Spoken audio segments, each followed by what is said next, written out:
She looked so weak that people barely noticed her as she stepped off the train. Her dress was torn. Her hands trembled.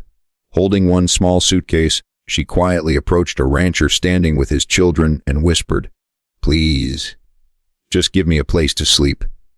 Most people would have walked away, but the rancher saw something different in her eyes. He offered her a bed in his old bunkhouse, never imagining that the quiet stranger carried a secret powerful enough to save his family from losing everything they owned. Yet when greedy men arrived with legal papers to seize the ranch, the weakest person on the property became the strongest. Stay until the very end, because this remarkable Wild West story proves that the greatest heroes often arrive wearing the humblest clothes. If you enjoy emotional Wild West stories filled with mystery, hope, and unforgettable endings, don't forget to like this video and subscribe to the channel. The autumn wind carried dust across the wooden platform of Cedar Ridge Station as steam locomotive No. 119 hissed to a stop. Passengers hurried toward waiting wagons, while railway workers unloaded trunks and freight. Near the ticket office stood Ethan Walker, a hard-working rancher whose life revolved around his 4 children after the passing of his wife 3 years earlier. The youngest, little Tommy, rested quietly in his father's arms, while his older brother and 2 sisters stood nearby holding a basket of supplies for the journey home.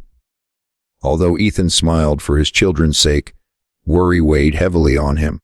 A wealthy railroad investor had recently claimed ownership of part of his ranch, insisting an old boundary survey proved the land belonged to the company. Unless Ethan could somehow prove otherwise within a few weeks, generations of family land would disappear forever. Every lawyer he had visited had given him the same hopeless answer. Just as the crowd began leaving the station, Ethan noticed a woman slowly stepping down from the last passenger carriage. She looked exhausted beyond words. Her faded brown dress was patched many times. A thin gray shawl barely protected her from the cold, and the small suitcase in her hand appeared almost empty. She paused for a moment as though gathering the strength simply to stand. Several travelers glanced at her before walking away without a second thought.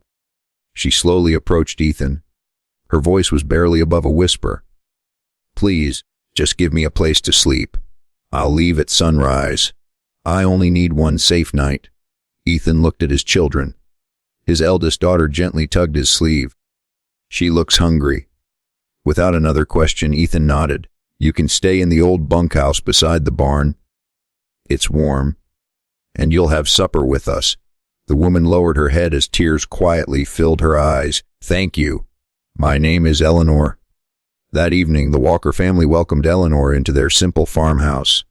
She spoke very little during supper, carefully thanking the children after every bite, as though even a bowl of stew was an extraordinary gift. Yet the children quickly noticed something unusual.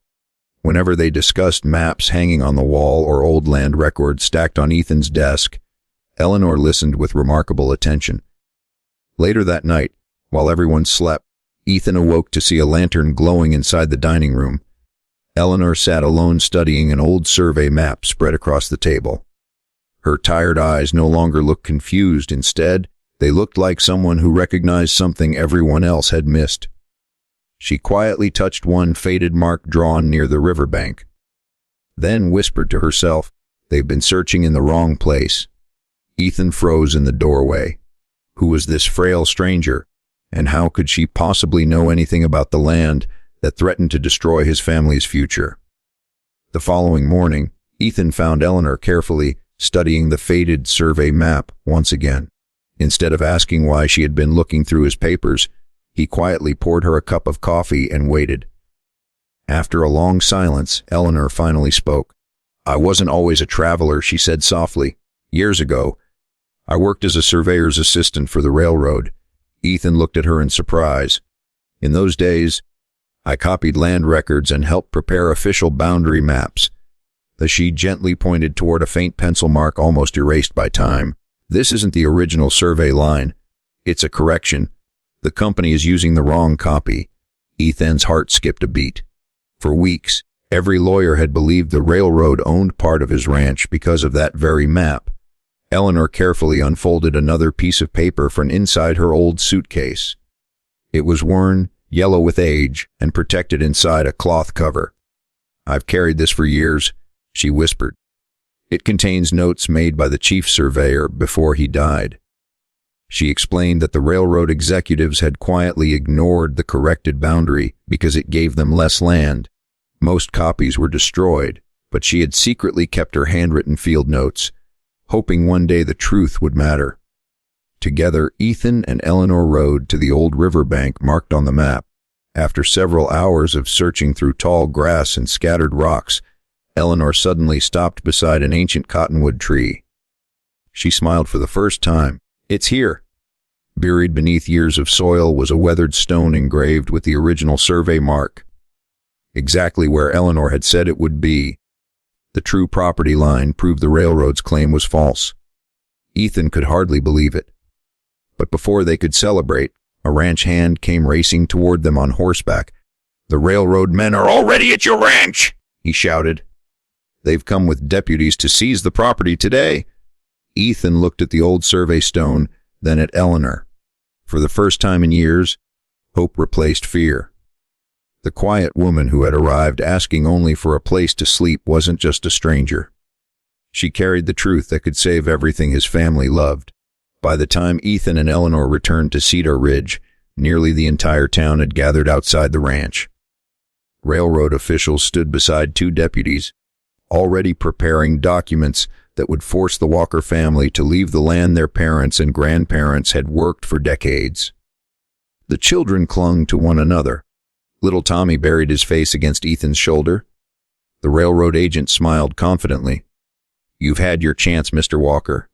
The ranch belongs to the company now." Before Ethan could answer, Eleanor quietly stepped forward. The crowd barely noticed the frail woman standing beside the rugged rancher. The agent laughed. "And who might you be?" Eleanor calmly opened the worn leather folder she had carried across the frontier for years. "My name is Eleanor Brooks. I served as assistant surveyor for the Western Rail Survey in 1878.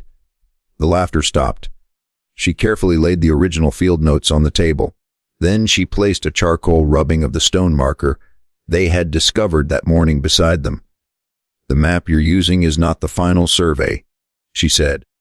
"It was altered after the original boundary was approved."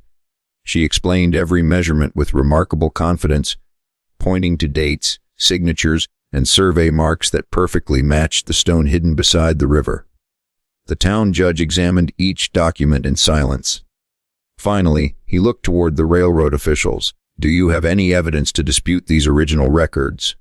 No one answered. The lead agent lowered his eyes.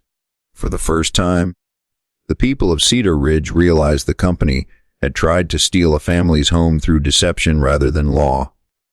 The judge folded the false claim and handed it back. "The Walker Ranch belongs exactly where it has always belonged." Chase dismissed. A wave of relief swept through the crowd. The children ran toward their father, laughing through happy tears.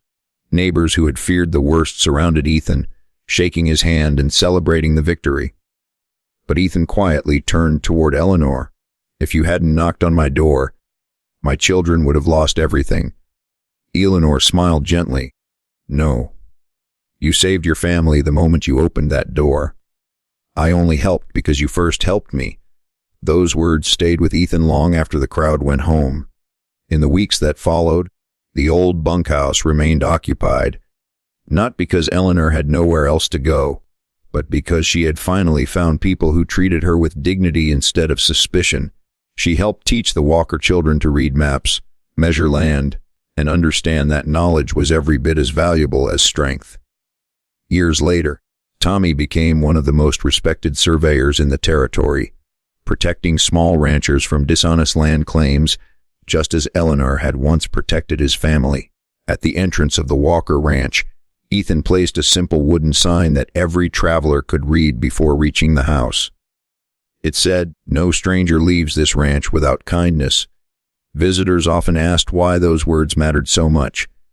Ethan would simply smile and answer, "Because the night we offered a weary stranger a place to sleep, she gave my children a future."